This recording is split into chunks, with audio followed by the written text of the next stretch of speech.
Hello, everybody, and welcome back to the Back Porch Lounge. We are the Leaf Cutters, and we are not professionals, but we are here to help. And today at the Back Porch Lounge, we have a special cigar for you.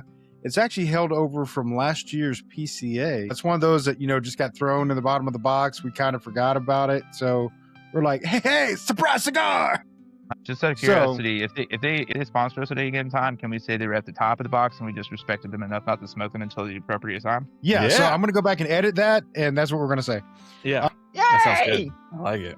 But today, we are going to be, most of us are going to be smoking because Robert did not attend last year's PCA. He does not have an Adrian Magnus, but we're going to do the Adrian Magnus. We all have different ones for you. I have the Robusto 5-year. But since it's aged another year, it is the 6-year now. But back when I got it, it was a 5-year. So they come in these fancy boxes. They do come in fancy boxes. You got the whole unboxing experience. Yeah. I want to do the whole unboxing. That's what it looks like. It looks pretty pristine. Yeah, mine looks what do you got, Andy? in good shape. Pretty. I've got the Robusto 7-year. 7-year. Again, another whippersnapper cigar. It feels like I'm about to drop the bomb when it's my turn. No, I got it covered. Probably. How about you, Grim? I've got a cigar that was made in 1808. Dang. God damn. Yeah. That's when I started smoking. Yeah. Old man. Just a better year. That is what that means, though, right? Where it says the 1808, like that's the year it was made. I mean, I feel I don't like so. you can't dispute that even. It could be just 1808. It's a white lighter, right? I mean, again, Yeah, and it's impressive that they've been in business that long. I will be having the limited release Goss, Frightened of This Thing That I've Become. That's a great cigar. Robert, I really had expected a better option for you considering the quality of the cigar that we're prepared to smoke and all the hype around this particular Adrian Magnus. I would have expected you to at least get a Swisher. Dang. He just came to show us up, I think. I think he did. I really like that Goss cigar. Hey, I mean, I'm a fan of the man. I'm a fan of his blends. Robert. Good stuff. Robert. How about you, Zach? I have the Imperials, Adrian Magnus Imperials, years aged, 10 years aged, if you're reading the label. But mine is also 11 years old because it's from PCA last year. Robert? I think Grim had to say something to Robert. I want to be clear here. Goss is my best friend, and you can't take him away from me. So just showing off his fucking cigar during this podcast is not cool, man.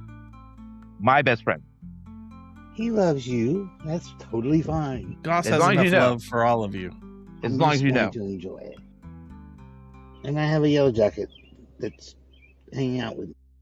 We won't make fun of you if you run away and scream like a little girl. Yellow jackets are terrifying and very pissed off sometimes. Well, hopefully this one's in a good mood. As we light up, Robert, do you have a question? I do. It's about the interesting term I learned at PCA this year. What is blowing out your palate, and how do you normally fix that? I feel like I need to say something.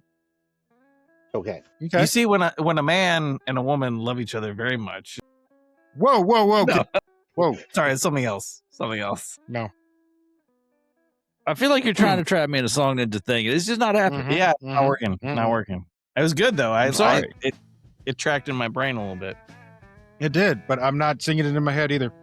So, blowing out your palate. Usually when you blow out your palate, there's something, it's usually dealing with a cigar that is probably either overly strong or not to your normal taste buds.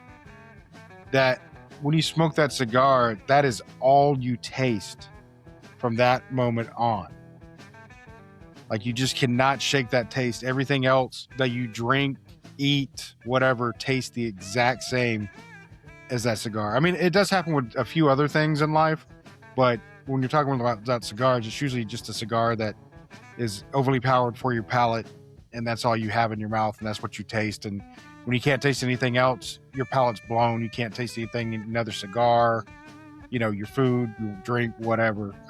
So that's what I mean when I say blow out my palate. Okay. Yeah, it's not opening a can of compressed air. No, I think it gives you, you hit it the nail on the head. It's a good definition. As for how do you fix it? Time. Being nice to your tongue. Be nice to your tongue. 25 gallons of Altoid, No, that's not nice to your tongue. concentrated. No, I'm kidding. But yeah, it usually just takes time. Give it a day. See how things taste tomorrow. Yeah, skip the next cigar you were planning, maybe. I've Or the next meal. experienced something like that where I can no longer taste the cigar from a burnt tongue or from smoking too many cigars and smoking them too long, where the smoke gets really hot and potentially it's like the equivalent of like tongue bite for a pipe, I think. Although I always wondered about what people were experiencing when they were talking about that in the pipe world. But yeah, too hot, kind of toasted it, or too crazy on the flavors. Okay. I hope Very that answers cool. your question. Does indeed. All right. So, what are first thoughts on light up on this Adrian Magnus? And by the way, Adrian Magnus is fairly new to the States. They were pretty big overseas in Europe and things like that. But I think their breakout year was last year in the States. So they're a fairly new brand for the States, but they've been around for a while. I'm sure they were at PCA, but I didn't see them there this year. I didn't see them either, But it's a big I show. did not see her and either. Fair. so it's a good light up. It's very smooth on this one. I don't have the stats on this particular cigar, unfortunately. It just says We have the Robusto internet cigars. at our fingers. I mean, I could look it up, but I don't want to be fair.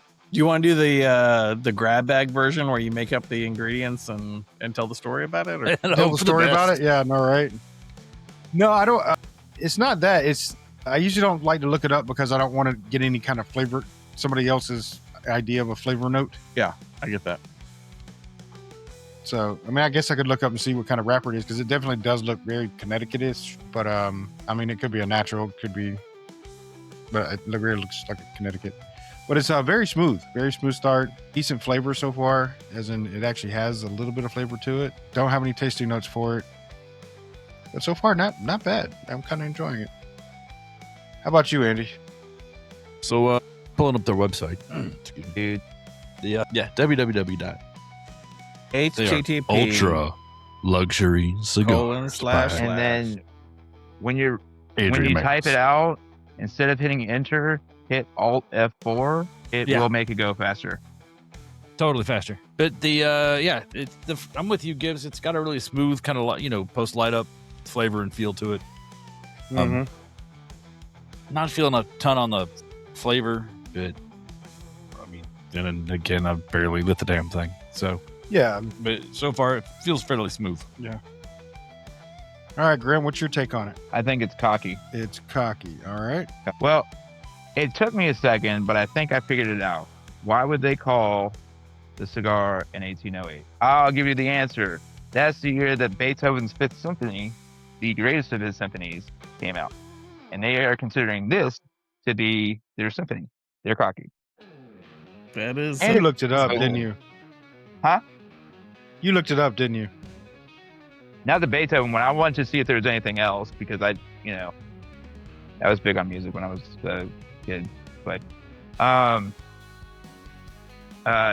there are other things where like, Napoleon invaded Spain and I was like, I don't know. I could crack the joke that Adrian Magnus hates the Spanish people, but then I might get a cease and desist order, So, and then the other one was the U.S. said it abolished slave importation.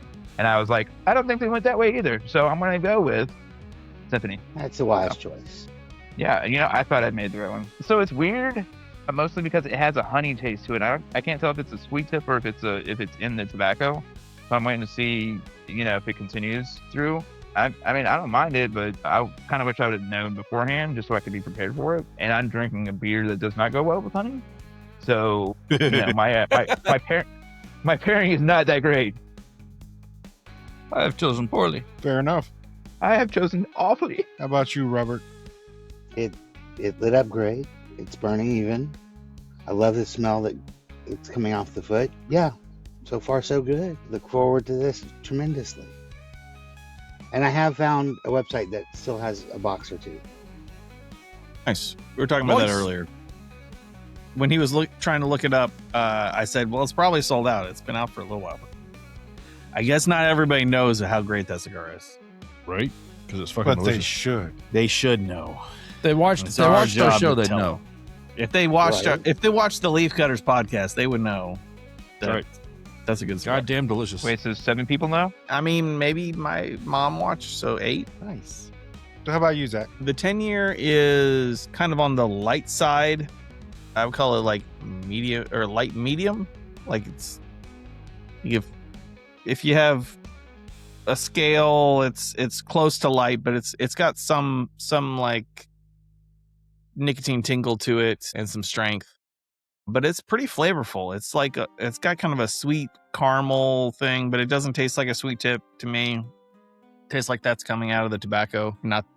I'm not sure if it has any additives in it at this point, but it doesn't taste like that to me. It doesn't taste chemical sweet. It tastes like a natural sweetness of tobacco choices. It's kind of light, like it's the pack. Like it's a very lightweight cigar. It doesn't feel like it's densely packed, and the draw is pretty good on it. A little like the sweetness is on the kind of the caramely side to me, and a little bit of cedar is what I'm getting from it now. But we'll see. So far, so good. Interesting. All right. I don't know if it tastes ultra premium or super ultra mega premium. What do they say? Ultra premium Ultra. tobacco, but it doesn't taste cheap.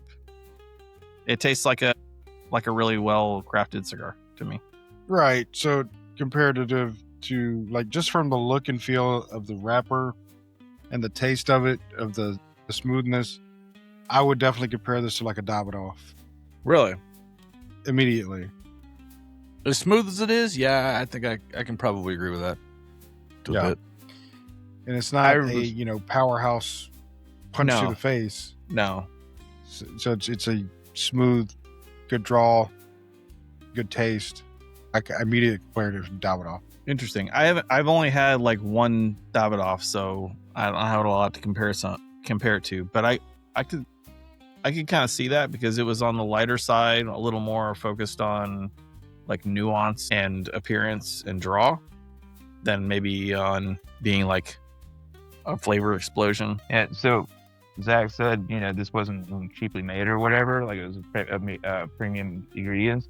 And Gibbs said, yeah, unlike, and I was about to be like, he's about to name somebody he doesn't fucking like. We're about to throw somebody under the bus. I was getting super excited, and then like nothing else happened.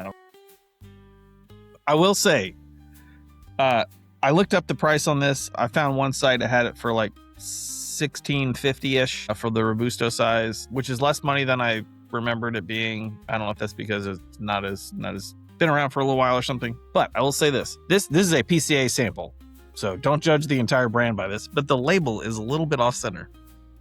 And for the cost, that's annoying as hell. I, as someone who received this cigar for free at PCA, I have no complaints about that. But Yeah, same. just I'm gonna print Just this kinda fine. label. I've been drinking too much. I would say this is smoother than the last Gurkha that I ever smoked. dang, comparing yours, like I'm enjoying mine. Is yours not enjoyable? As he exhales slowly. It's like butter. Well, is it a little too light for you? It's too smooth. We all got guts. So Yeah, I we feel like there's butter. something wrong. Yeah. Man, I like bacon grease too, because that's what I had. That I went to work at a friend's house today. She's moved into a place by herself with her daughter and needed help, hanging stuff up and setting some things up. She offered to make Chris and I breakfast this morning, and so we went over and had bacon and eggs cooked in bacon grease, which was fucking delicious. One day I can say, you know what this cigar reminds me of? Bacon grease. And then I didn't buy the. That'll be the one that gives me a heart attack. I'm okay with that. I'll die happy. This reminds me of bacon grease. The entire I'm coming, Elizabeth, but instead of being like, So that being said, I'm comparing this to a Davidoff, and you're getting it at a lesser price point. Uh-huh. Yeah, does that make it like the I don't want to say poor man's Davidoff, but the budget friendly Davidoff? I don't have the good experience to tell you. Davidoff has like 500 different cigars. Their display at PCA Huge. Like it was a huge display. Obviously, they're a giant company and they own lots of other companies. Yeah. But like the Davidoff line that they had in the display case, like in this beautiful humidor that they had there, it was, I don't know, there's like 200 different cigars there. You know, not in Vitolas and blends and stuff. But I'm like, I had no idea they had that many cigars. How many were good though? I don't know. I've only had one. Yeah, I've only had one too, but they priced me out. Like I don't want to spend that much on a cigar. Yeah, I about shit myself the other day at the. I went to the cigar shop and $67 for a single stick, and I was like, You can buy a that's what full I'm price saying. video Let's game for dive that. into that. "Oh, you want to dive into that?" Okay. Let's dive into that a little bit, because like we've been told in the past, you know, there's no magic leaf or anything like that. Everybody's rolling the same shit with the same shit. It's all the matter of how you process your tobacco and how you blend it and how you ferment it and how you take care of it and where it's grown in the soil and stuff like that separates it, you know, really. If you take a cigar like this, which Adrian Magnus is a, you know, high dollar cigar normally. By their own right. Kinda, Ultra premium. It says it right there. right. There you go. Mm-hmm. Ultra. But if we're sitting here, like I said, if I'm sitting here comparing this to a Davidoff, which is same size Davidoff would probably be about $27. I mean, is that price point of ridiculousness of paying $20-something for a cigar worth it? Think, and this goes to a lot of different products. This doesn't just go to cigars. Right. Brand name has a price tag attached to it. Again, yeah, you're right. You're paying for a brand. If you're a Davidoff guy, or you're a Cohiba guy, or you know, Fuente Opus X guy, you're willing, in most cases, you're going to be willing to drop that money on those products. But also, you got to think I'm about not. if you're at that price point, are you a daily smoker or no? Right. Because if you put that into the mix of being a daily smoker, you would have to be ultra rich to be doing something like that, versus you're only going to smoke those at special times, special events, things like that. No, I own the cigar shop and I smoke what I want when I want. All I'm saying is any cigar that I've seen that's Fair. been over like basically the $30 marker, I don't have any preference to it at it whatsoever. Like anybody that's like, man, I want an Opus X or anything like that, they're doing that because everybody said it was the high-end cigar. It's the cigar of cigars. You know, like it's popular. It's status. It's you know, it's shit like that. You know, but in the end run, like none of those cigars are special compared to the fucking, you know, the Diesel that I smoke, or especially the West Ham or the Patina, man. Like those guys are fucking phenomenal. And these cigars are $10. You know, why would I spend $40-50 on a singular cigar when I can get 5 of those and, you know, enjoy my fucking week? Well, Go ahead, Gibbs. I said the other side of that though is it is a higher quality. I'm not going to say it's not, right? You can tell it in the taste, you can tell it in the feel, you can tell it in the time they took to actually make a pristine cigar like this one. It doesn't have any lumps in it. If you look at it, there's very little veins in the wrapper. The presentation of it is very well laid out. It cut perfect. No problem. Hang on. You got me. Lump. No, She sat alone in the parking lot. 10 points, motherfucker, without even trying. Then you got Just dropping Song Ninja like it's your Then I got- job. Yeah, I The got worst Graham part too, is so I that's was 20 about points. to do it. Yep. So was I. I just, you know 20 what? points, not even trying. But that's what I'm saying. You know, there is does a that difference make in up- quality. But almost does makes that up make for up a your difference in price? Yeah, in theory, quality has a price point. Right. But You know, in my cigar shopping, you know, if I usually buy cigars for myself. I mean, I generally, you know, if I have to buy cigars for somebody else, it's for a special occasion, or it's because Gibbs won't shut up about a specific thing that he wants to try and he's too Hebrew to spend it and buy it for himself. ain't no lie. I know you're not. But if I'm buying cigars for a special occasion, the birth of somebody else's kid, because thankfully all of us that are going to have kids on this podcast have had them. Zach, you've already told me you've opted out. I'll find something that they're going to recognize of quality. Yeah, you're going to give them a recommendation of something that you Yeah, am I going to recommend the neighbor who just had a baby? Yes, go get the Blackworks Killer Bee, because that's the first thing that comes to mind. It's not what I really wanted, but the Bishop's Blend or a Diesel Rage, because you're going to want that Rage later after that kid gets to be about 2. Save it for their teenage years. No, I'm going to go pick them up something that they're going to recognize as a high quality cigar because they're going to appreciate it more. I think some of that goes back to the conversation about the whole Fojibas. That's where I was going to go. Southern has a line of Fojibas. They put out one, I think it was a purple band and an orange band, and they were around $40 a pop. Now, if you know me, I will smoke a Cohiba, but they are not even close to my favorite. So for $40, I'm not willing to try out that new blend. But that neighbor you're talking about that just had the baby, that West Tampa that I just said, or the patina or anything that we have, the aroma craft, I want them to enjoy the experience because they just had a kid. I want them to enjoy the flavor and such. I'm not worried about does it have veins in the tobacco leaf on. They don't know anything about that shit. They want flavor. They want to enjoy it. Well, They don't want to die. But that's what I'm saying. Is the fact that they have a pristine looking cigar and it has a good taste, but is it worth the extra money when there's other things out there that are just as good at its lower price point? I don't. Usually I won't spend more than $20 on a cigar at this point because there's so many good options within the $10 to $15 price range. Right. It's just it's burning money at that point. You're a movie star. Smoke a Davidoff all you want, bud.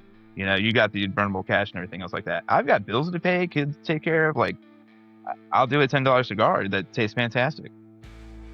Well, I think that speaks to maybe that cigar is not for that audience, kind of thing.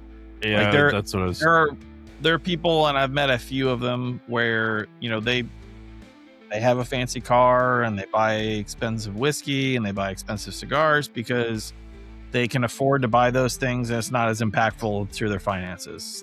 Yeah, absolutely. Ferrari is made for somebody. It's not me. I wish it was Agreed. Not me. At least not currently. It's not currently for me. Let's see. Somebody out there want to sponsor Zach to get a Ferrari? I would love to one. Okay, A but Ferrari the dealership. difference in that though, if you're buying a Ferrari, right? You're buying a car that is going to have a certain kind of performance, certain kind of speed, certain kind of everything, and you're going to have to pay Maintenance up in the world to get something to get to that point. This is different. as well as the ski fees. Yeah, I don't. Maintenance fees, everything. So This is different. I mean, it's a good comparative, but this is completely different because, again, you're playing on the same level playing field with the tobacco that you have. You took a little bit more time finding the most pristine leaves and the way they look and things like that and perfected your process. But again, you could find something at a lesser price that is pretty much the same. So as costs go, thinking about that as costs, they paid Could up be a for that cost, though. tobacco. Sure. Yeah. Sure. Yeah. They may have got first choice of, the tobacco leaves at that time. They paid up They for may that grow time. it themselves, which means, it may have cost them, it probably would cost them less if they grew it themselves. But if they got it from somebody else, if they got first choice or anything like that, I see that just like a restaurant, you pay a little bit extra, you can get in there and get first choice of all the fresh vegetables and everything's first. I get that. So that could be it too. I don't know. I'm just throwing it out there to make you kind of think. When you're investing $30 into a cigar, do you really need to be investing that $30 in a cigar? I mean, unless you just want to have the name, which some people do. So I haven't looked at the entire line. This Robusto was $16 and some change on the site that I looked at. It was the first one I picked. because it's one that I was familiar with, and I don't think their prices are terrible, so it's probably average-ish. But that doesn't put this in that like, you know, Padron, Opus X, Davidoff range to me. That puts it actually like closer to like Dunbarton territory, or what's another good one? But you're going off price point. Yeah. I'm talking about price point. Like it's not that expensive. This is not a crazy expensive cigar. No. It does look and feel slightly luxury, and I don't know if that's presentation. I don't know if that's because the leaf on the outside looks fantastic. It's very smooth and buttery. That's why I'm comparing it to Davidoff, not because of the price point. Yeah, but see, I wouldn't compare it to Davidoff because my experience with Davidoff is not that great. You know, like I 40 some odd. Yeah, that's fine. That was just mediocre. Yeah. Yeah. Well, okay. And that's fine. So, if I may, being the one that hasn't had as many cigars as you guys have, obviously, curiosity would drive me to the higher dollar cigars, the more premium cigars, one time. And if I liked it, then during celebratory times, I think I would go back to one. You know what I'm saying? Birth of a child. Yeah, okay. I would go back to one of those for that. Big birthday. Yeah, special occasion stuff. Special occasions. Yeah, okay. I'll have one then. But I think the thing that would drive me to it first would be curiosity. Never had a Padron. I'm curious. I've now had these, and curiosity is going to drive me to get one. I forget you're not smoking the same thing we're smoking, because part of me wants to go, all right, Robert, you've had a rare pink, right? Yes, and I would have another one in October and not have a problem with it. Would you buy one just because? I'm sorry, let me rephrase it. Would you buy 2 or 3 just because at their price point? I mean, I know, Gibbs, I know your answer. I will buy one just because it's kind of a tradition with me and Robert. Right. It's a great smoke. It's not worth the money, but because it's kind of a tradition now, I don't mind paying it once a year to have a special cigar. But $32 for that cigar is not worth it to me. It's just not. No, and I'm right there with you on that one, because the fact I've had it, I know what it is. It's a good stick. Is it $32 good once a month? No. In October, when it's available, yes, I'll have one, and I'm done for the year. I'm not even thinking about it. Is that because of it's just an okay smoke at $32, or it's a good smoke, but it's not worth $32. Right. There are very few things in life that. I mean, yeah, like I said, it's a good smoke. It's like, it's a higher, and it's definitely a 5, but it's not worth $32 to me. So I mean, I guess I should knock it down because of the price point, but I don't. It's still a great stick, and I'm not going to put it down because it has a good flavor, but I wish it were less because $32 is too much.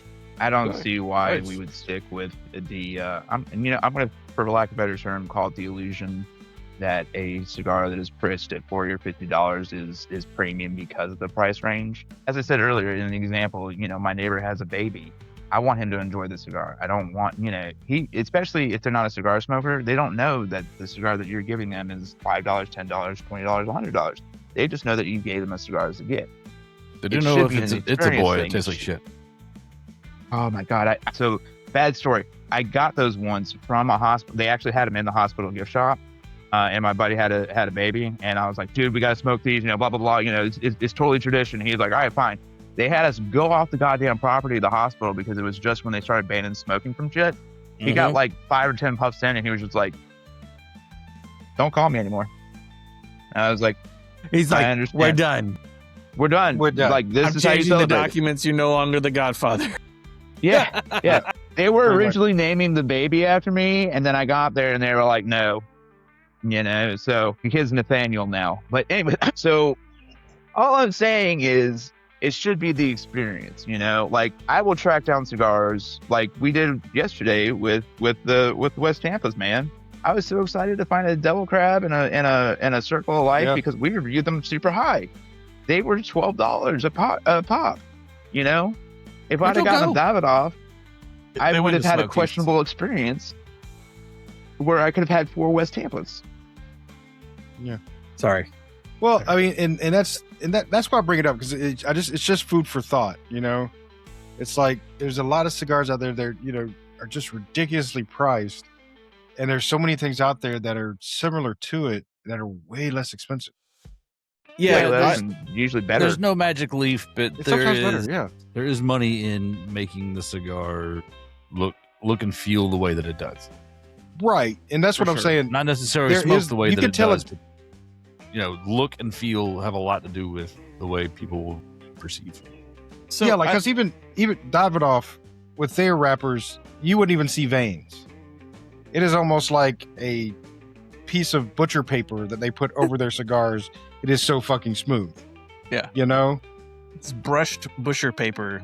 Exactly. been- It's brushed butcher paper. I get that there's a higher quality to it, and there's a higher, but it's not necessarily an elevated experience for me. I can But see that. That may be just me. I see what you're saying, and I agree with you. But like I was saying before, I don't think the product is for us.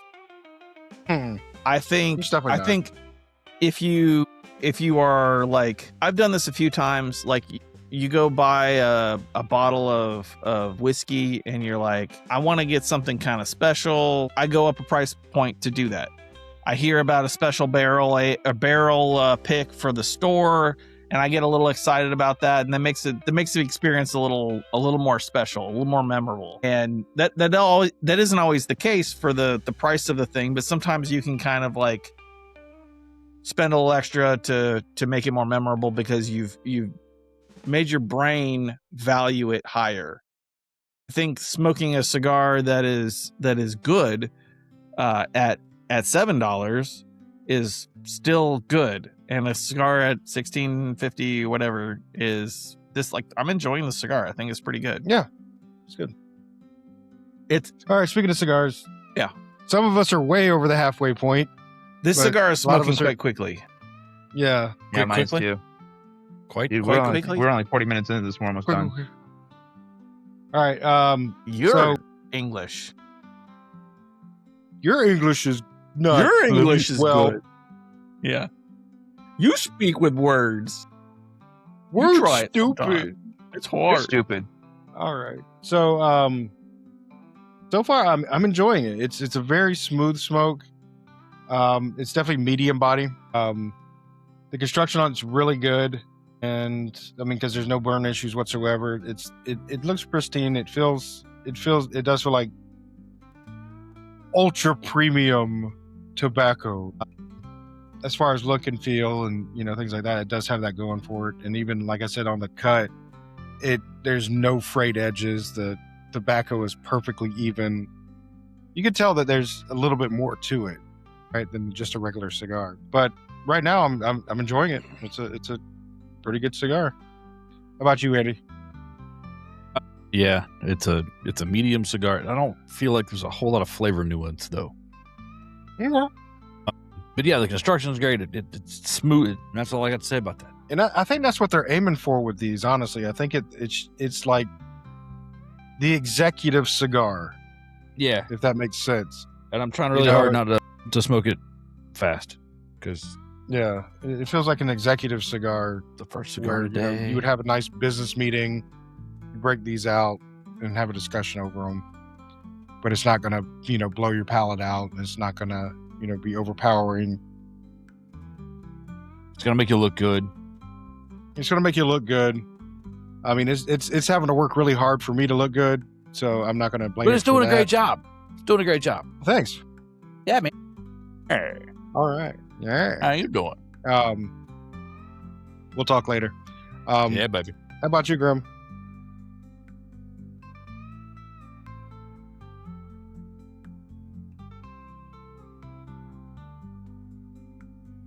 Okay. Bold. I mean, I mean, that really sums it up, doesn't it? It does. Look, man, I racked my brain with the English words in my brain, and I was all like, what words could I come up with to accurately describe this cigar? And I said, fair enough. How about you, Robert? Robert's on dial-up. Robert is not talking. I think he's Robert might be mute. on mute. I think Robert's Sorry, on mute. I was on mute because the guy is cutting grass next door, and I didn't want the Ah. sound to come through. Tell him to That makes knock it sense. off. Definitely a tasty cigar. I'm still searching for the Burger King fry flavor, but I'm not finding it. No, it's a different cigar. It's a different That's cigar. a different cigar. You're not going to Different find cigar. that in that one. That's in the Nightman. The Nightman Okay. is Burger King French fries. So if I want that flavor, I need to order the Nightman. you Got need it. to order the So Nightman. in if you want your Burger King case, French you'll be looking for the flavor of like Crystal's fries, you know? Or, Oh, damn. you know, I don't know. To be fair, sometimes I Crystal do chili like cheese Crystal. fries. Crystal's chili cheese fries are like my favorite thing in the fucking world. I've If I'm always thought that depressed- cigar tasted like self-reflection and moving forward in life. Different people experience different things at different times. They do. No, don't. It's very good. Still burning, right? Flavor's still there. It's great. Good job, Goss.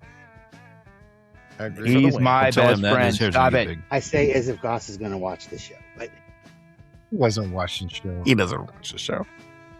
He doesn't he even. barely watch. stands still. He likes us for some reason, or pretends to at least, which I appreciate because Which we we know- thanked before. You know, I'm not his favorite, but I worship the ground he walks on. I would, you know. We'll have to let him know that. How about Yeah. you, Zach? The cigar is quite enjoyable. It is. I'm gonna say it's approached light medium instead of being on the light side of light medium. Like that's an extra thing. I don't know. It's not quite medium to me. Well, how about I say it that way? The flavor has not changed significantly to me, other than the normal kind of like intensification as you go through the cigar a little bit. It's still kind of sweet and caramely, a little bit of cedar. The retrohale is like really smooth and easy. This is a very approachable cigar, and I was thinking about the ultra premium thing, and I was like racking my brain where I heard that before, and then it popped in my head. Gran Habanero has a line they call ultra premium, which makes me wonder if that's a tobacco grade that has to do with like how the tobacco is graded. That's a question for another time, I think, probably. Or just the fact that Gran Habano is Great ultra question. premium. But it's not all of their line. It's just a It's a section of section their of the line. line. Yeah. So for Gran Habanero, it was like the number 7 is on the ultra premium line, which is fucking It's so great fucking cigar. good too. yeah. It's so fucking good. Dude, I've been trying to find a 7 for weeks now. It's driving me insane.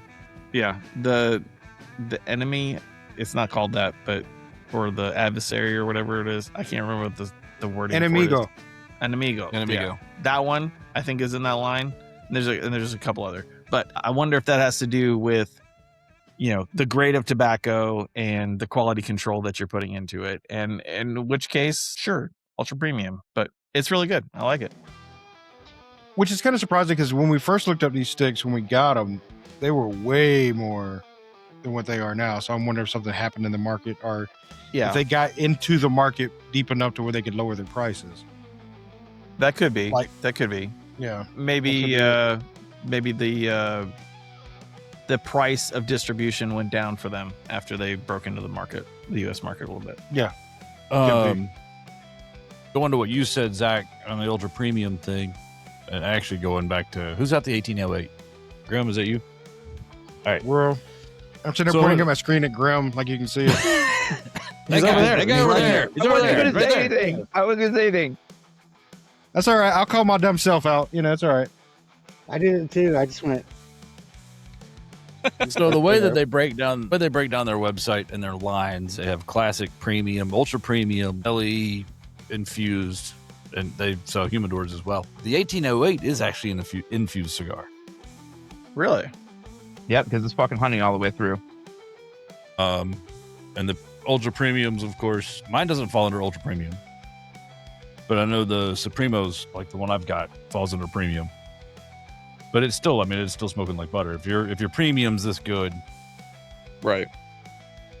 I can see Yeah, where the it's- ultra it's premium smooth as would be hell. just as good or better. Well, and I mean, Yeah, if, it's if like a this cigar. cigar is aged 10 years and Gibbs is what, 7, 5, and you got a 7, okay.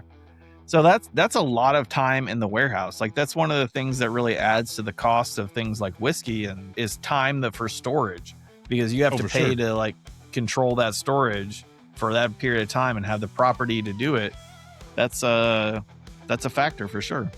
This was on their property for 222 years. It's sat next. It's like it's been in that jar of honey for barrel for that long. Yeah. Can you think of the shit that this cigar has seen if it was actually that long? We got to the moon. Civil War happened. World War I, World War II, and shit like Electricity, TV, that. Yeah. rails. Flight. It's seen a lot of shit. Marilyn Monroe, and even darker, Sharon Tate. Wow, that was dark. Sorry. And on that dark note, Have a great I got night. another We're thing we're gonna done. bring out. No. So there's been a little controversy with the Leaf Cutters podcast. We didn't realize it was a thing, really, until we got to PCA this year. And then several people approached us about it. And it was a clip that we posted from Aaron Paoletta over at La Vega Cigars. La Vega. Great, great guy. Little intense cigar. sometimes, but we like that. Yeah. Passion. He's passionate. Yeah, Passionate. there you go, He's passionate, passion. yeah. He has passion. And Insane amount it's of passion. great. Great. and his cigars were good. We enjoyed his cigars, but we put out a video that basically was kind of a legacy versus boutique type mentality to it. And Aaron was talking about, and here's what he was trying to convey from our perspective. That legacy brands are there, they're great, they're legacy for a reason. People love them, people buy them. They're consistently good, and their name recognition alone gets them a shelf on the space, or a space on the shelf, right? Anybody that goes into a shop and they're a, legacy smoker. When we're talking legacy, we're talking about, brands that have been around forever, like Arturo Fuente, Padron, things like that. They've been in the business for a while, and they built it up. And of course, they sell millions and millions and millions of cigars a year. But he was saying that if you took a Padron or Arturo Fuente or Perdomo and you put it on the floor in a humidor, people who smoke that will go in there and find it, no matter what it is. If they're a fan of it, they're going to smoke it. They're going to find it. They're going to smoke it. And he was saying to give, boutiques more of a chance, you kind of need to put them in more of a prime placement, not necessarily bump all the freaking, the legacies off the shelf and put boutique in there, but put them in a better placement where people can see them, see what's new, see what is there, and they could get to it easier than having to try to search. Because also, when you're looking this, when you're searching around for something new and inventive, if it's in the back on the bottom shelf, you're not going to really look at it. You're just going to browse right by it. And plus, you don't even know what it is. So if it's not something eye-catching, you're going to pass right by it. So from what I was getting from that whole debate and a whole argument, which, like I said, I didn't even really know it was a huge thing until that particular clip blew up, that it needs to be a little bit more symbiotic relationship between the shop owners and the boutique people. The shop owners had a great argument of the legacies get the placement they get because they've earned that spot by, having good products and putting it in there on the shelves.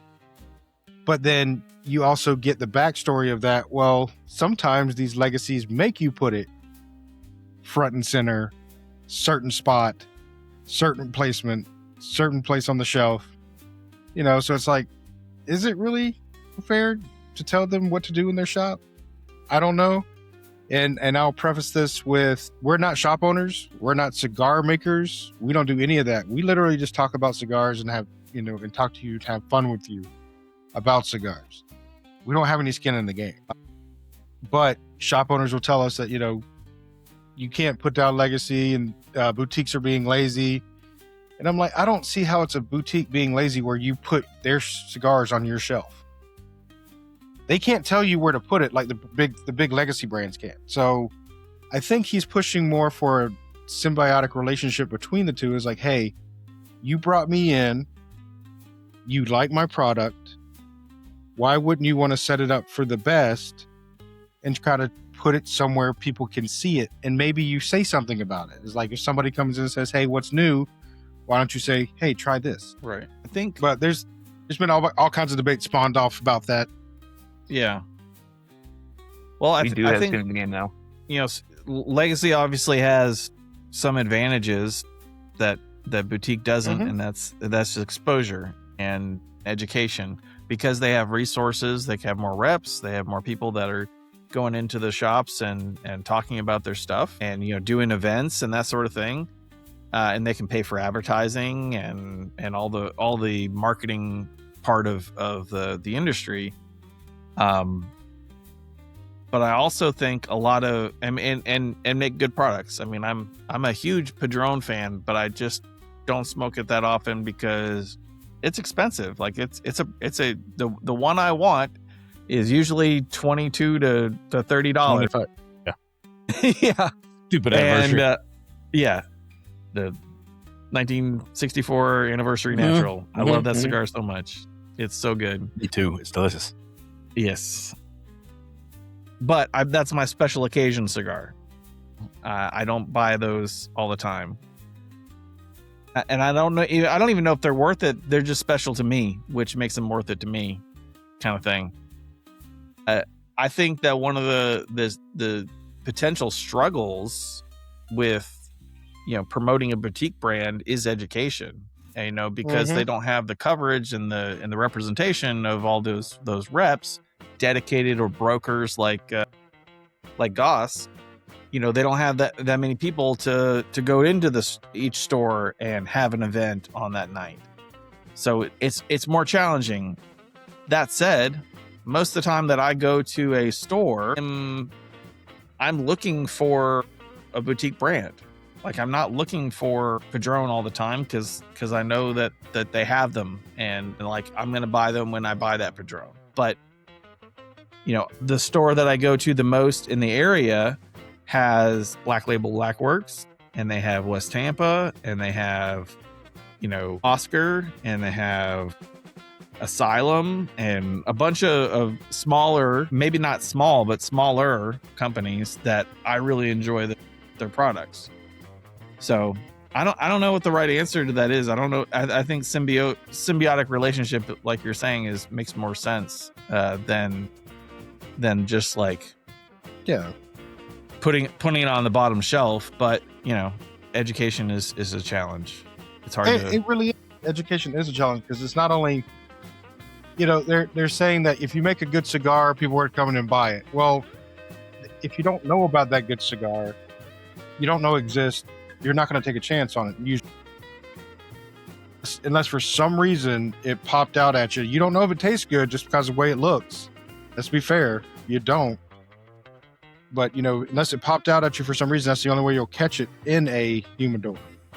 So a lot of the times it's basically teaching, say, even the shop owners. A lot of times the people that are running the shop, they know nothing about the cigars whatsoever. For so sure. you have even less of a chance of learning about something when you go in there and be like, "Hey, what do you recommend?" I don't know.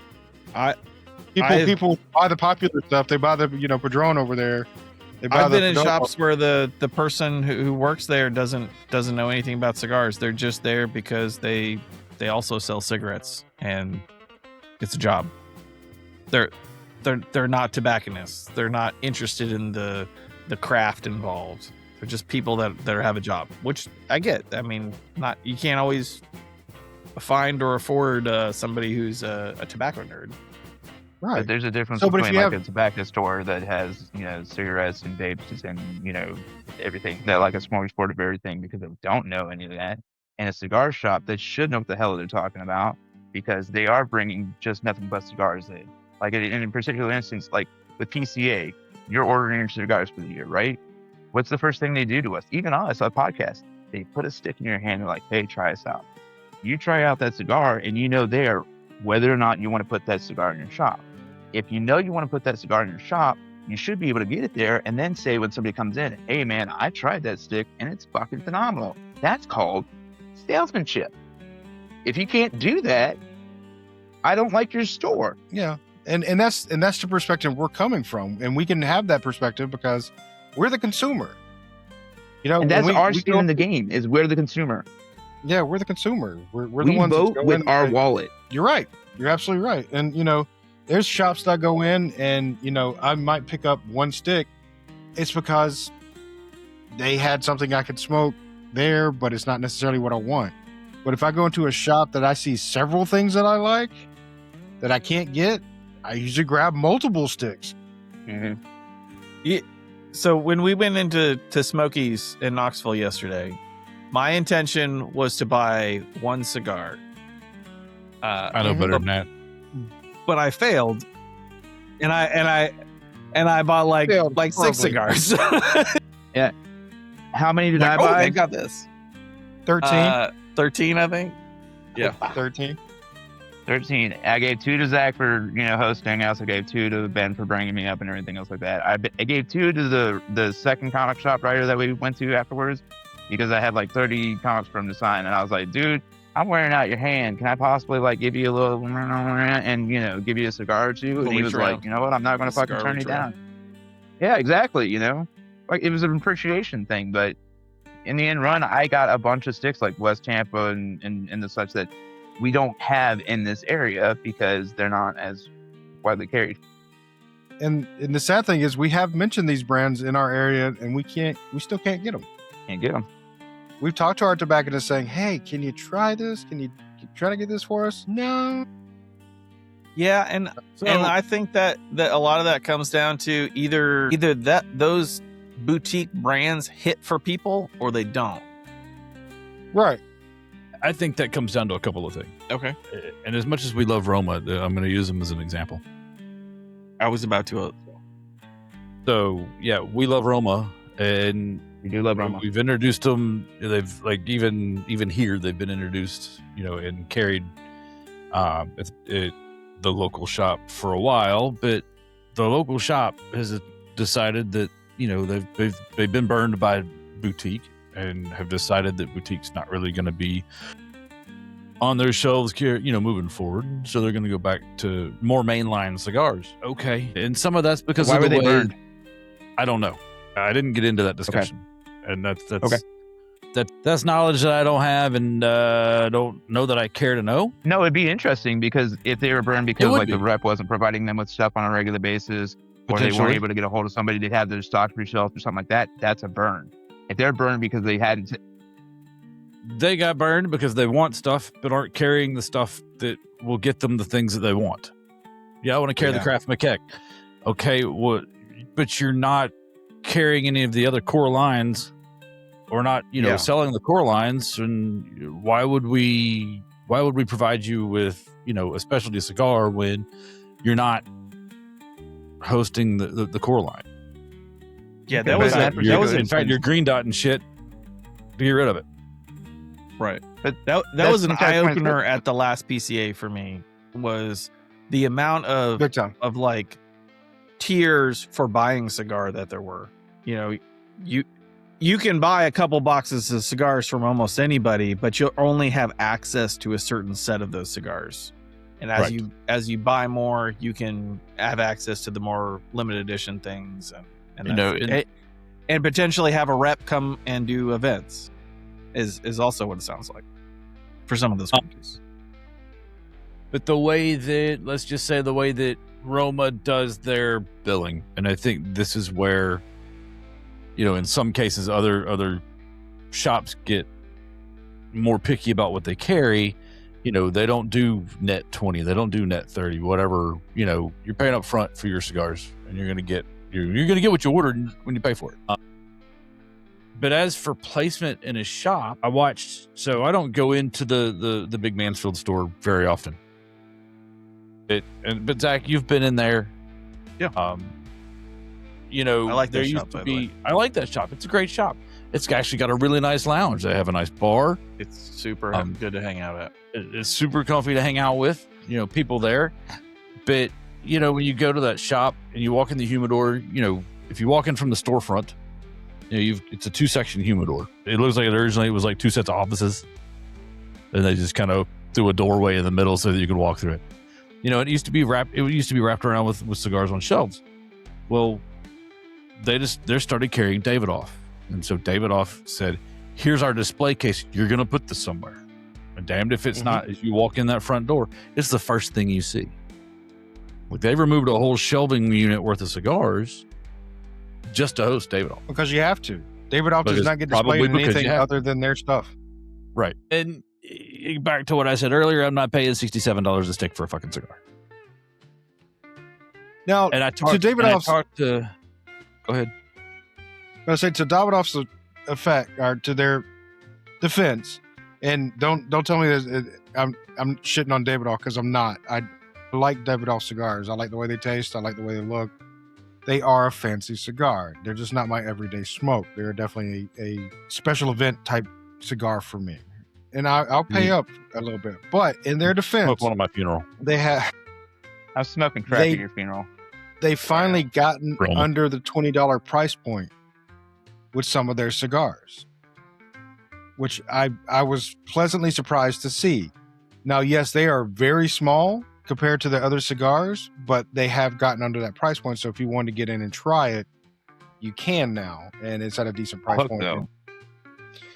It may be a hook, or maybe it's an opportunity, to get in there and actually try it, just to see what all the hype is about, and maybe see if you want to pay that extra, couple of bucks to get the more expensive one.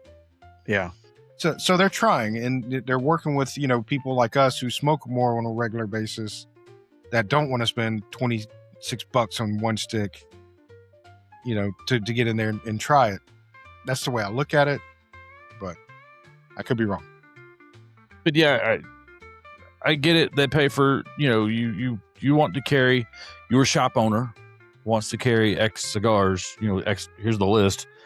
Some of those companies are going to tell you, this is what you're going to face. This is what this is going to look like. You're going to put these here. You're going to put these in our, in our display case, and you have to make room for that. True. And here's what MSRP is, markup, whatever. We're not going to talk Keystone pricing on this call. Yep. We'll just get sick. Yeah. It's quickly depressing. Google it. We're not allowed to say any prices, but damn. Well, because we're not shop owners, and because we're not, we're industry, and we're going to respect we are considered part of the industry. We're going to respect that. But yeah, I mean, the fact that I'm going to miss out on boutique cigars that I enjoy, like Roma, that hurts. It hurts. And Patina, because I'd love for those brands to get in the door. I'm not going to get those. But like even Mo was saying when we were talking to him at the show, biggest thing for him, and the only thing that's really, really doing well for him, is word of mouth via podcasts and things like that, and people getting it in front of them to see it, to get name recognition. And to his credit, Mo's not the only person that said that to us. We heard that from a number of brands. But he's a good example, because when we went by Patina's booth, every time it had somebody in it. He was talking to somebody. Left and right. Yeah, he was selling left and right. He was doing great. Literally, when we were able to get into his booth, he was like, finally, I can get a goddamn break and have some lunch. Right. And we were like, yes, eat, man. Take us as an opportunity to take a break, shoot the shit with us. And he did. And then he sat there and shot the shit with us and had a good time. We hung out with him for a little bit, and then up walks the customer and says, "Hey, I heard your cigars are good." Yeah, and we got the fuck out because we were like, sell that shit, buddy. Because they're leaf cutter approved. Leaf cutter approved. They're definitely leaf cutter approved. But that's the only one that's really helping. I'm not saying that it's the only way, but it's a good way of him helping, because getting name recognition out there. Because he doesn't have the budget for, massive ads and stuff for his cigars. And neither of these upper companies, all the boutiques, they don't have money for massive ads and cigars and, getting their, unfortunately, name in Cigar Aficionado and things like that. It's just not in the cards for him. I think he did. I think the Oro de Nicaragua made it. Yeah, I think he's been rated by Cigar Aficionado, and I didn't realize that. And cool. Cigar Snob and Coop and everything have done things. Half Wheel have done stuff for him, and that's helping him. And yes, he's a good example. It's a good cigar. It's going to get his name out there, but it's a slow growing process. And again, I still can't get it here. Right. Well, I've not seen it in the wild. I've ordered it online because I just looked it up. I There's- found out about him because we ended up having him on the podcast and he sent us cigars and I'm like, holy crap, these are awesome. And we only It heard is- about him because Karina Owens, bless her. let us know about him. And thank you, Karina, for introducing us to Mo. Don't forget to tag her. She'll appreciate that. I know I'm going to tag her so she knows it. I give her full credit for introducing us to Mo, and it's been a fantastic, relationship ever since. But these little guys, I think if you like a product enough to bring it into your shop, my whole argument is, why wouldn't you want to promote that a little bit? I understand you're saying the argument is the boutiques don't want to wait in line like everybody else. I'm not saying throw a whole shelf of their stuff out on there, but at least display it in a place where people can see it and maybe talk about it. Say something if somebody asks. To play devil's advocate Yeah, okay, let's do it. for a moment, No. a new brand is a risk to an established shop, right? It is. Absolutely. Because then they have to take their customer base and introduce them to a new product. They have to do the legwork of saying, "Oh, hey, we got this new thing. It's really cool. You should try it out." And then they have to tell a story about the brand. They have to go through that process. And not every place is willing to do that. It's not everybody is comfortable selling a product. Some people are there to run the cash register, and that's okay. That's part of For sure. of a business. So I'm think- not expecting everybody to be like a brilliant storyteller with great people skills in it. And anytime you walk in, you're just like ready to buy the newest cigar. Right. Like, that doesn't Well- sound reasonable. So, in talking with, let me go back to that. In my experience with tobacco house, be it Shreveport, either the Shreveport shops or or the East Texas Butcher shop, especially the East Texas Butcher shop. I've gotten to know those folks.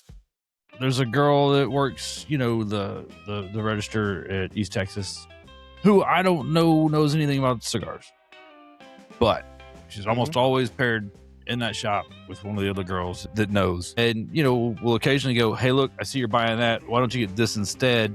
Because I think you're going to like it." And it may not be a new boutique. And it's usually, at this point, it's probably not.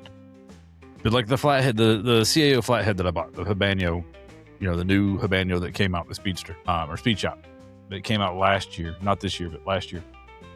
She suggested, "Hey, try that. I see you've got a couple of Habaneros. Give it a shot." And I did. And she wasn't wrong. I didn't dislike it. The other Habanero I bought was better. I gotta ask something. Yeah, man. I'm going to use Tim as an example from Thick Ash Cigar. Now, we've introduced Tim to cigars beforehand, and he hasn't liked some of the things we do. I mean, he's liked some of the things we do, back and forth, and he's tried to sell and everything else.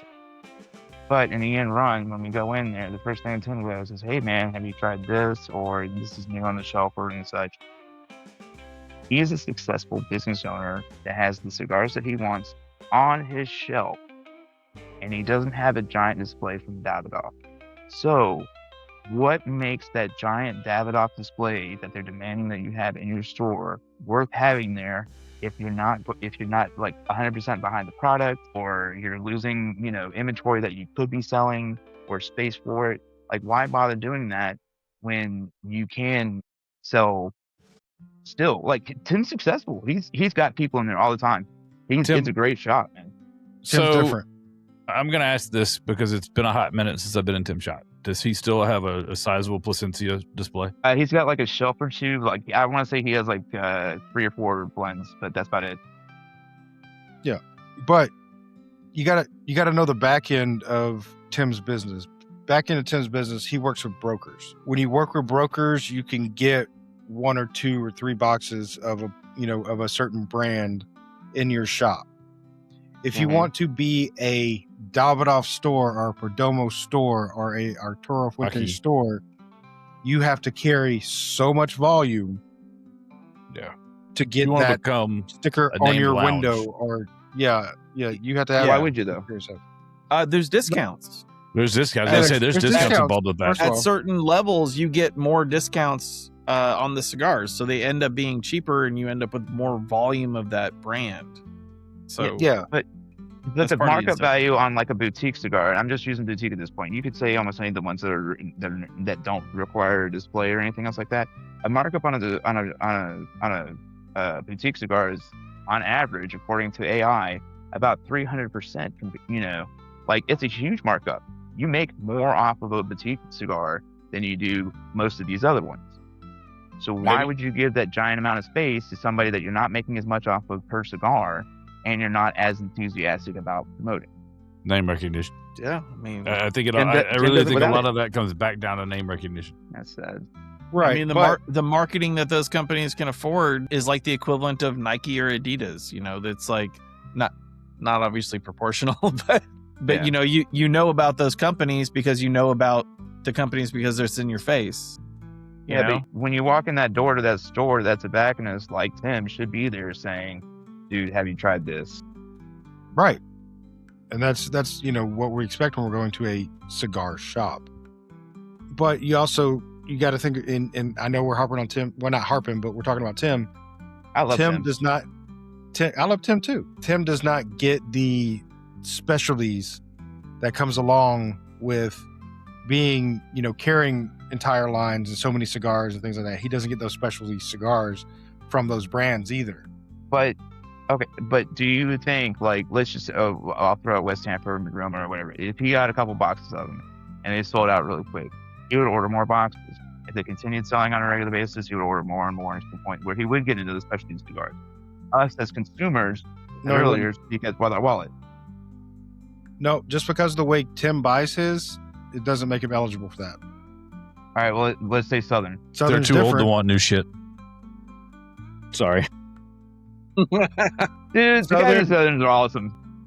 Southern carries a higher volume of cigars. When they carry like a brand, they carry a lot of stuff in their lines from different And they lines. have an entire bay for just GTO, which is a local brand. Yeah, they do.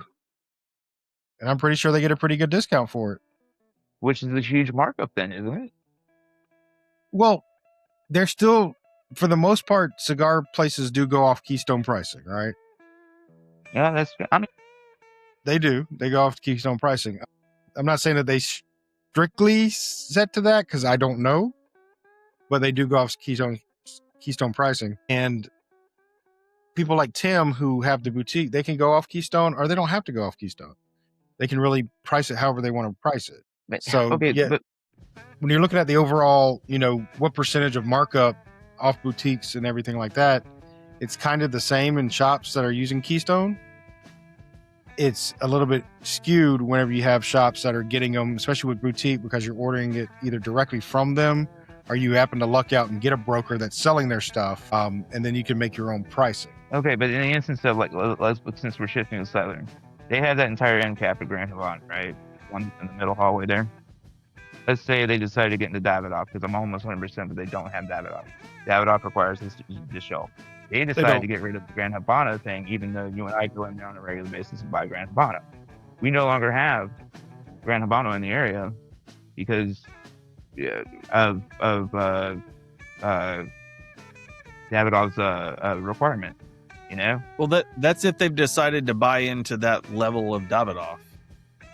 From what I understand, I don't know how their structure is, so I'm speculating. But I mean, I'm just tossing it out there, man. Like, I don't have skin in that game. I have skin as far as it goes for, like, I want my cigars in the shops and everything else like that. But, like, how they market and how they deploy their cigars in their shop is their own business. I just Yeah, no, you're absolutely right. How they, and that's kind of the argument. It's like, why is it that you're so passionate about, they do all the legwork. They do a better job than boutiques. Boutiques don't put in the legwork. You're comparing apples and oranges. A boutique does not have the money behind them, the restrictions behind them, all the downfalls. That a legacy makes it easier for you to sell that cigar. Yeah, I mean, I agree to that, but what I'm saying is, like, with the PCA thing, and then when they order cigars and everything else like that from PCA, you're trying that stick. And if you try that stick and you like that stick, you put that stick in your stores. And you should be able to, as a salesman, because it's your store and you have to sell to make your business successful, say, hey, that stick's great. Right, you do.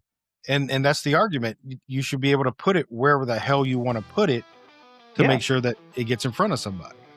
Or put it where it's What's wrong with making that argument? Maybe you just don't want to. Maybe you just don't want to, put the effort in and say, hey, this is a decent one, change the box out. I don't know. All I know is I see way more legacy than I see boutique in a lot of the stores around me. No, me too. Same. Okay, guys, look, I gotta go. I'm just gonna say this. Legacy wasn't always legacy. They had to work to where they get where they are. That's very Time. true. Time and people talking about stuff. That's gonna sell your stuff.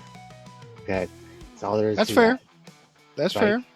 It's not, and I'm not taking a side. I don't have a side. I'll smoke anything. I will buy a $30 cigar. I don't care. Okay. That's what it is. I'll enjoy it as much as I enjoy a $10 cigar. That being said, the Goss, right into this thing I've become. Excellent cigar. 5, all the way around. Bam. Start to finish, no doubt. Grim, I'm coming after Goss to be my best friend. Hey, man, real quick, since we got you, how's your health insurance, motherfucker? But on that note, I gotta go. I have a meeting to get to. So see y'all later. Later, buddy. Peace, brother. See you, Robert. I like the argument as far as it goes for legacy. It wasn't legacy before, or before whatever. But legacy Well, now just- smothers out the new and upcomers with the tactics that they're using, like requiring X amount of shelf space, having it in center place, and everything else like that. Boutiques are going to get smothered out if that is a huge trend. So, yeah, I can see that. Follow my thought together, but we watched the same. The 4 of us, PCA, actually the 5 of us before Robert left. We all watched the same video, right? About Padron, Yeah. and the family. Yeah, And that man started out rolling cigars in a friggin' tiny shop in Miami and Tampa, and I mean, look where he's at now. Or look where Perdomo and Padron are. So yeah, you're right. Robert's got a point. Names are hard. he does. And they have made their way into the business because they're good at what they do. They are fantastic. Padron, I've shit on Davidoff so far. I realize that, but they're there for a fucking reason, man. They did the work. They did everything, man. That's good for them. But I don't want that to be at the cost of the people that could be legacy in 50 years because I can't smoke them now. Good point. All right. And another argument that was on that one video clip was, people like us who are looking for boutique. We're looking for something different. We still smoke legacies. I'm not arguing that fact. We still do. Oh, I because totally do too. we know if we want a certain taste or something, we know we can go pick up that Perdomo off the shelf. And I know what that sucker's going to taste like. And that's what the taste I want right then and there. And I'm gonna have flashbacks to when we were in our 20s, sitting in the fucking parking lot of PPT and smoking those Perdomos and Fuentes and everything else like that, and talking big shit. Like, those are good. Andy does not agree with you. I could not afford that shit at that point. Thank you very I was much. about to say, Andy, you were smoking iguanas and you were smoking Thompsons. And I occasionally, thought you were gonna say it we'd wasn't have some good times, and I was like, I agree Cabatos. with that too, though. So No, the good time was had. That's no argument there. Good time was had. Sure but, as shit it wasn't definitely smoking wasn't those Fuentes and Perdomos, though. cigars. No, those are still specialty cigars. I got that one set of Thompsons from you, and then somebody was like, It was, And then, it was Gibbs. it was Gibbs. I wasn't gonna throw him under the bus. Was I will. not me. Not me, motherfucker. I did not force fucking Thompson on you. We did once. You gotta admit it. We did it once. We did it once. But yeah, we're looking for that different thing. So I feel, and what I see is the market shift. I kind of agree with Aaron in that aspect where the market's kind of shifting more boutique. It's a slow grow. I'm not saying they're taking over just think right slow grow. now, but I think think- it is a slow grow because it's something different and people are looking for that different thing. Just like the craft beer thing that's blown up. I was Everybody's about looking to, for that. I was different about to make craft that. beer. I was about to make that connection. You've got your craft beer smokers your craft beer drinkers that have, proliferated the beer market per se, and have gotten, the beer and wine shops to start carrying craft beer, or you've got more pop-up, craft beer breweries, and they're doing well. And those guys are starting to smoke cigars and are starting to look for things that aren't legacy, just like us. We look for boutique cigars, but we're also occasionally going to go back and have a Coors Light, or we're not always going to drink peanut butter and jelly IPAs. God, that's a delicious fucking beer. That's not an IPA. That would be really weird if it was. That would be, I'm sorry, but It sounds like more of a stout beer. That's what that sounds like. it wasn't a stout. It's a sour beer. It's a So sour. It's Sour, its own okay. category. I can see most a of the sour, time. But I mean, we're gonna go. We're gonna look for the craft beers. Yeah, even though we're still gonna go back and occasionally drink a Guinness, because Guinness has been around for 1,000 years, or 100 years, a couple hundred years. I don't know. Don't fact check that. Don't fact check any of this. When it comes to years, don't fact check that shit.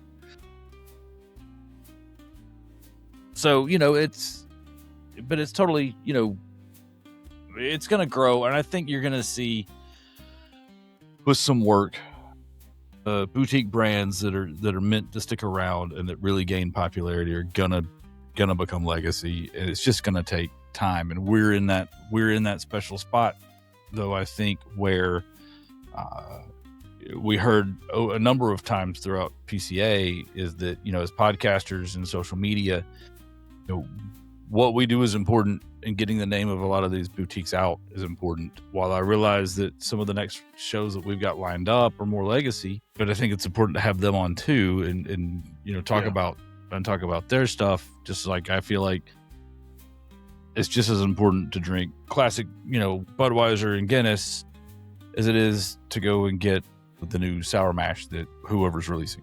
So, it's all good. Yeah. It just goes back to that. I think it's more of a request of a symbiotic relationship between the shops and the boutiques to kind of help each other. I mean, I know they're saying they're not putting in the legwork, but they're doing the best they can. And, but I'm not a seller. That you may have just a drive-by salesman that, hey, I dropped off a box here. I'm not going to talk to you forever. Call me when you're ready to order. Yeah, call me when you're ready to order. I don't think that's a great business model, being a small person or a small boutique. But if you're doing that, maybe that's what has a sour taste in their mouth about boutique. I don't know. Would you But go to a Best Buy and go to the TV section and have some kid walk up to you and say, "Are you looking at these?" And be like, "Yeah, man, I'm really interested. I don't know what to mention." That guy be like, "Me either." Like, that's an awkward situation at that point, because then you're just like, well, why are you talking to me? Like, give me somebody that knows what to talk about. It's the same thing going into a cigar shop. You go in and they're like, I don't know anything about these cigars. Like, oh, what are you doing? What's going on? yeah, why'd you bring them in if you don't know anything about them? Yeah, and that's the key. They put Gilbert the told me product, to. like, they had to give money to get that product into their store. That means they had, at some point in time, faith in that product. They had to hopefully at least tried it, or gotten a good enough brochure that said, hey, put this in front of your fucking register that says, hey, smoke our shit, or whatever the case may be. But if you're not going to sell it, then yeah, you're going to have trouble with that boutique. They're going to be like, wow, you only sold 2 boxes of our cigars, we got other people to deal with. Yeah. Maybe. And yeah, maybe if you're pushing a boutique a little bit more that you like, maybe you won't have that. Well, it didn't sell, so I don't carry it no more. Okay, a different example, and I'm going to put less into it. We can go through historically and say, these are the cigars we like. If we had our own store, if we had a Leaf Cutters cigar shop, we have on record what's good, what's not, that they can just look at and say, hey man, this is a great cigar.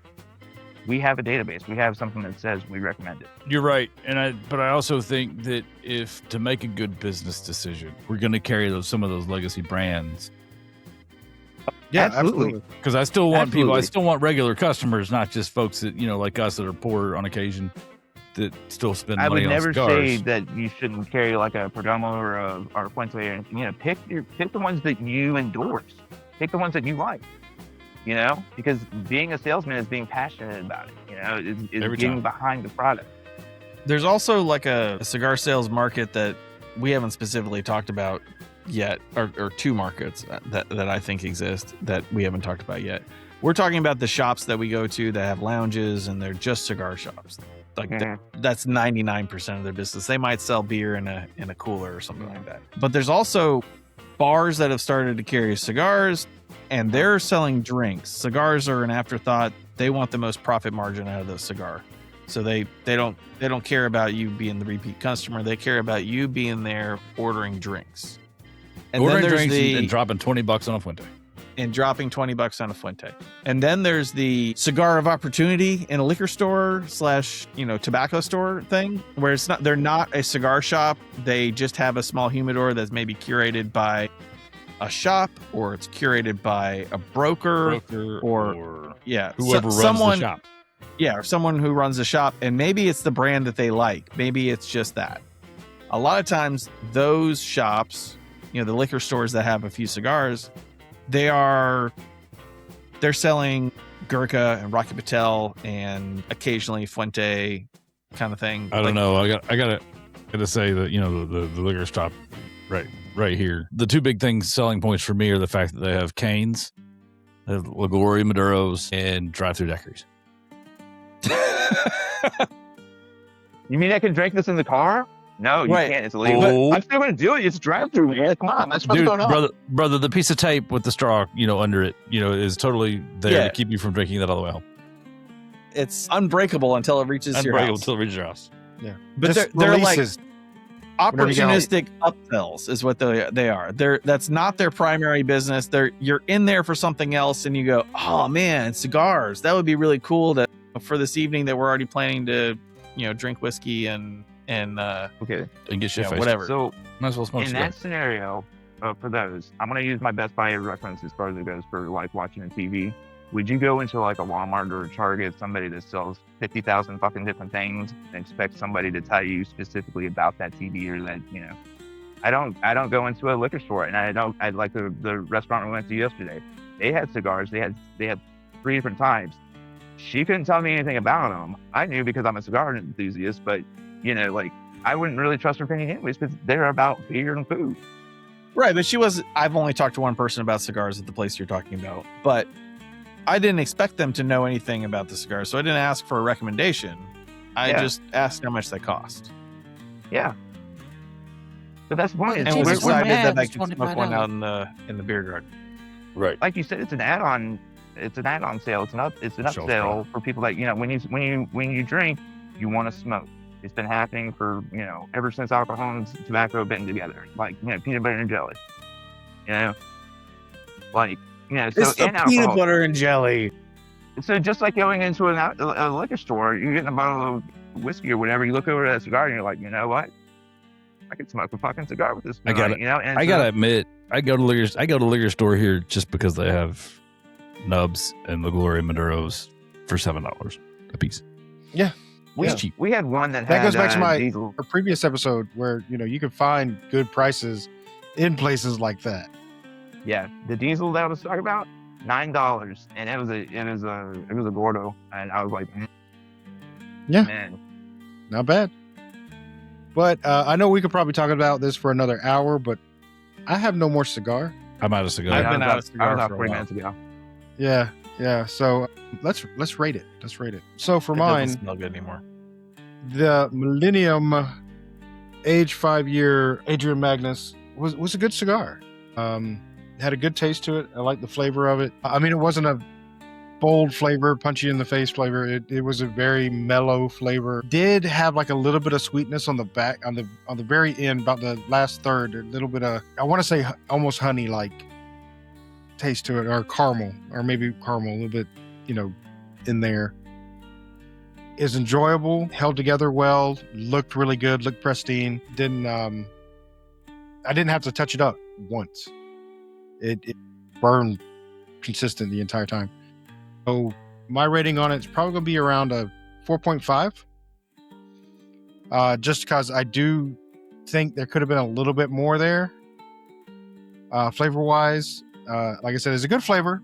but I think it could have been a little bit punched up, just a hair, and I would have been happy. But there, 4.5. How about you, Andy? I smoked mine down to the nub. I mean, well past the nub. It was smooth. You're right. It was smooth the whole way through. All the way through. Maintained kind of a medium, almost probably right at medium. I wouldn't even say medium plus or medium, light medium, but right at medium all the way through.